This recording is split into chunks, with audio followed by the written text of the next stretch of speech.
In 1863, a phoneticologist named Orson Fowler, based in New York City, received a skull that would spark a series of events in American history. The skull belonged to an Apache man, massive in size, unlike any the anthropologist had ever encountered before. A decade later, Fowler would publish his findings in a book titled The Human Science or Phrenology, where he included a diagram of the skull with a particular focus on its size.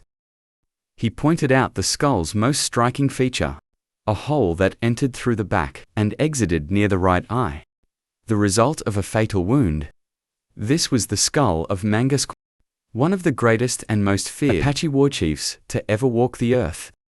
6-9 Mangus, known in his earlier years as Fort, meaning strong or stout, was born around 1790 and stood at an imposing 6 foot tall, an extraordinary height for someone of Apache descent in the 19th century, where the average height was closer to 5'6".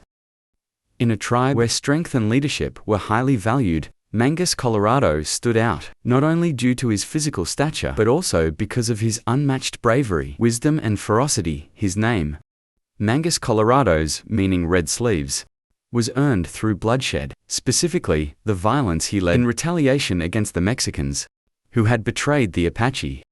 60 and IM before the 1840s. Mangus Colorado's was known by the name Fort and led the Coppermine Apache, a subgroup of the Chiricahua Apache. Fort's rise to power was no typical tribal ascent. Most Apache chiefs rose to prominence in their late 30s or 40s, but Fort demonstrated remarkable leadership and wisdom from an early age. By his 20s, he had already become the chief of his people, guiding them through some of the most tumultuous times in Apache history. Sup 9 In the early 1820s, Mexico gained independence from Spain, and the previously steady relationship between the Mexican government and the Apache began to crumble.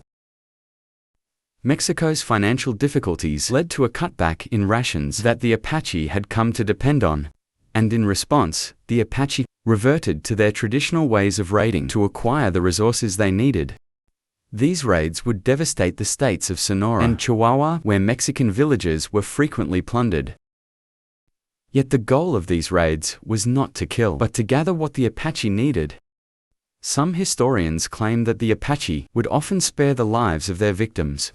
Seeing it as a strategic move, they could raid the same villages again later.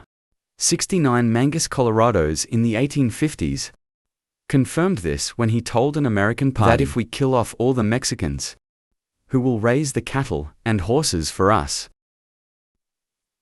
This statement not only highlights the pragmatism of the Apache in their war efforts, but also their strategic mindset.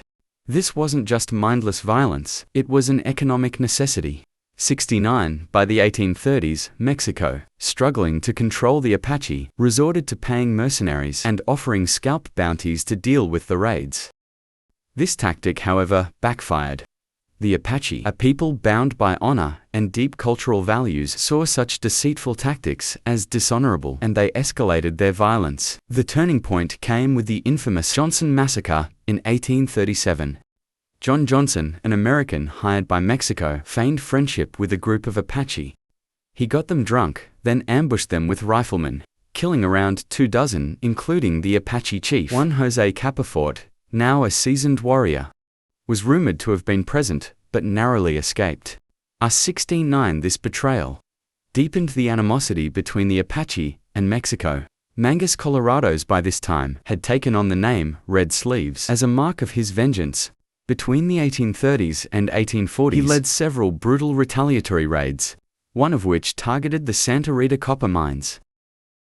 In this raid, Mangus Colorado's and his warriors killed 22 fur trappers and ambushed a wagon train on its way to Santa Fe, killing another 12. This brutal scene paints a picture of what it was like to face the Apache. Silent, strategic and merciless, the Apache did not wear whoop like the Comanche or Lakota. They waited, watched, and when you saw them, it was already too late. 6-9